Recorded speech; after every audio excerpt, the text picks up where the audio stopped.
The Storm Wardens are a loyalist chapter of the Adeptus Astartes created during the course of an unknown founding, although the chapter has been documented within Imperial records since at least M36. While the exact date and founding of the Storm Wardens chapter currently remains unknown, it would appear that the chapter was created with the intention of safeguarding a region of space known as the Halo Stars, which is located within the westernmost borders of the Calixis sector. While the Storm Wardens dedicate themselves in defending those worlds that lie along the Imperium's frontier from both Xeno and heretic forces alike, many of the chapter's victories and deeds remain both unsung and unacknowledged by the wider Imperium. The reason for this is due primarily to the chapter's own insular and isolationist nature, which has resulted in many within the Calixis sector being completely unaware of the chapter's very existence. As to why the Storm Wardens have become so aloof and distant from the rest of the Imperium, this is due in part to a tragic series of events that occurred during the dying days of M36, one which also resulted in many of the chapter's historical records becoming lost. While precious few details of this incident, which would become known as the Nemesis Incident, are known, what is known is that the Storm Wardens had pledged their aid to the Inquisition in purging the Serapes cluster of an outbreak of biological warp entities known as Enslavers, and that following this series of events, the chapter master of the Storm Wardens, along with the entirety of the chapter's first company, would be interred within a vast stasis vault hidden deep beneath the chapter's fortress monastery, where they would be watched over by the chapter's complement of dreadnoughts. As well as this, the Inquisition would instruct for the Storm Wardens to not only purge all documentation pertaining to the Nemesis Incident from their official records, but for the chapter's homeworld of Sacris to be isolated and forbidden from establishing contact with the greater whole of the Imperium. Those warriors chosen to serve within the chapter's rebuilt First Company are known to the Storm Wardens as the Inheritors, and are looked upon as the custodians of the chapter's lost honour, a role that they will fulfill to the best of their abilities until their forebearers are able to be awakened from stasis. Indeed, the concept of personal honour plays an important role within the very chapter culture of the Storm Wardens, both on and off the battlefield. Not only will many Storm Wardens seek to challenge worthy foes, such as enemy commanders and champions, to single combat in order to prove their martial prowess and skill, but should a Storm Warden ever give his word, then he will go to almost any length to ensure that his vows are upheld, even if such an action would result in his death.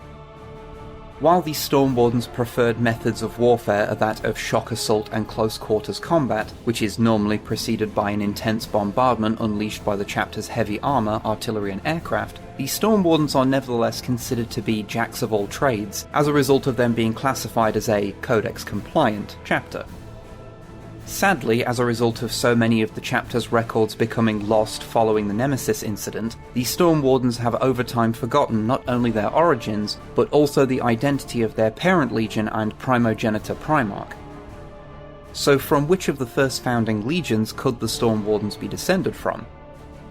The gene seed of the Storm Wardens appears to be both relatively pure and stable, with no evidence to suggest the presence of any flaws or deficiencies of either a physiological or psychological nature, which in turn would appear to rule out the possibility of the Storm Wardens being descended from at least half of the 9 loyalist legions of the Legiones Astartes. The Space Wolves, for instance, would only sire a single successor chapter known as the Wolf Brothers before their gene seed would degrade to such an extreme degree that it would become impossible for additional chapters derived from the Space Wolf genetic stock to be created until the creation of Primaris Marines. The Salamanders would also appear to be an unlikely candidate for the parent legion of the Storm Wardens, due to the fact that prior to the onset of the Ultima founding, the Salamanders would have no official successor chapters, although some, such as the Black Dragons, were rumoured to be Salamander successors, although such claims remain unconfirmed even to this day. The gene seed of the Raven Guard is noted to be incredibly unstable, demonstrating not only a high rate of rejection within prospective aspirants, but also a number of deficient zygotes. Not only does the Coraxian gene seed produce a malfunctioning melochromatic organ, granting the Raven Guard aspirants a deathly pale complexion, in addition to dark hair and eyes, but it is also incapable of producing two of a Space Marine's unique implants, the Betcher's gland and mucranoid organs, rendering the warriors of the Raven Guard incapable of producing acidic saliva, as well as preventing them from secreting a waxing coating to protect their skin from extreme changes in temperature. The Blood Angels demonstrate two key flaws within their gene seed stock. The Red Thirst, a physiological flaw that instills within those that succumb to it an unnatural craving for blood, and the Black Rage, a psychological flaw that causes sufferers to believe that they are their Primarch Sanguinius during the final hours of the Horus Heresy, transforming them into little more than violent, grief-stricken berserkers.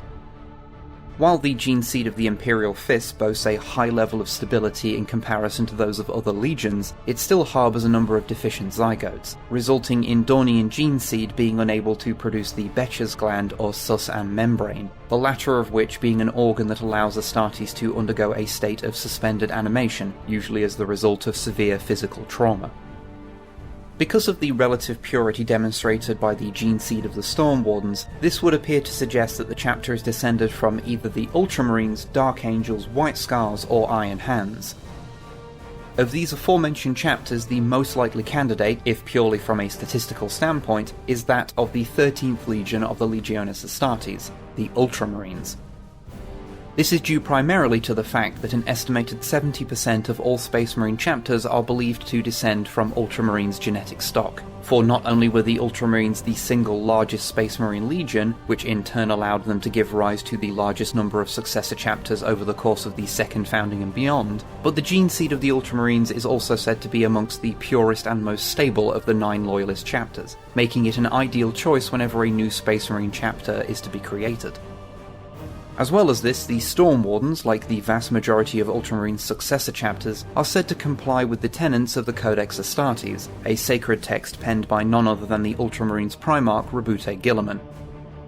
In addition, both the Storm Wardens and Ultramarines appear to hold the concept of honour in high regard, although such a notion is also admittedly held by other chapters of non-Ultramarian descent, making such a connection a circumstantial one at best.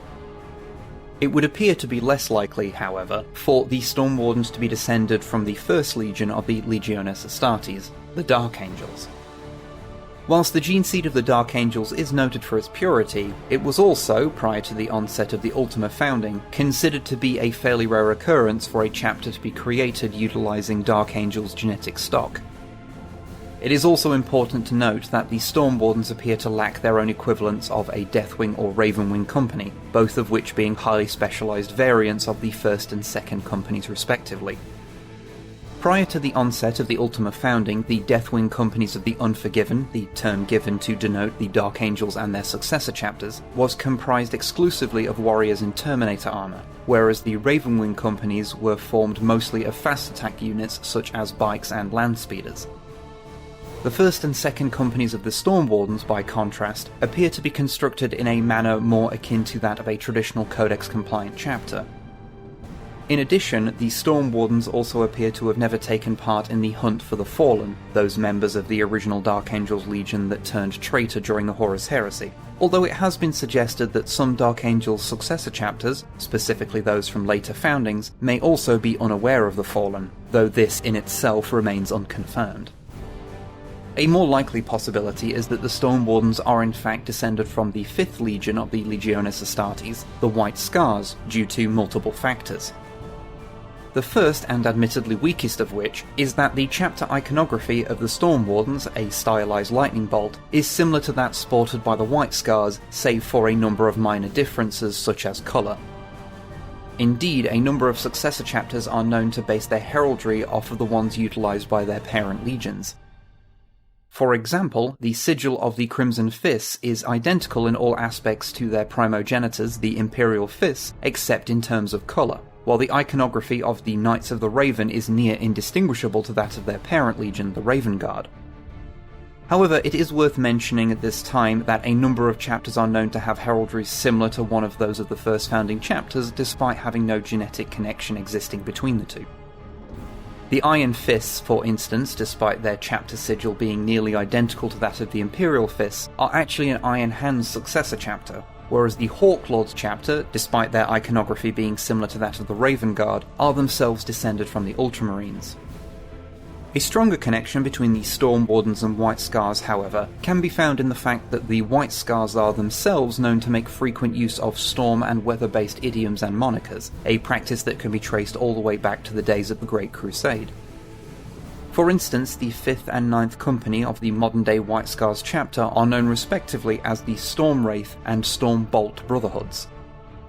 As well as this, the officers of the chapter's Librarius, instead of being known simply as librarians, are known within the chapter as Storm Seers, whilst the Master of Sanctity, the head of the chapter's chaplaincy, holds the unique title of Voice of the Storm. In addition, the Storm Wardens being descended from the White Scars is further supported by the fact that the White Scars themselves have sired a number of chapters that make similar use of similar storm-based names and imagery, such as the Storm Lords and the Storm Reaper chapters. There is also the fact that both the Storm Wardens and White Scars are known to emphasise speed and manoeuvrability upon the battlefield, although both chapters are known to do so in slightly different ways, with the White Scars preferring to make use of dedicated bike squads for flanking purposes as opposed to simply charging at the enemy with armoured transports.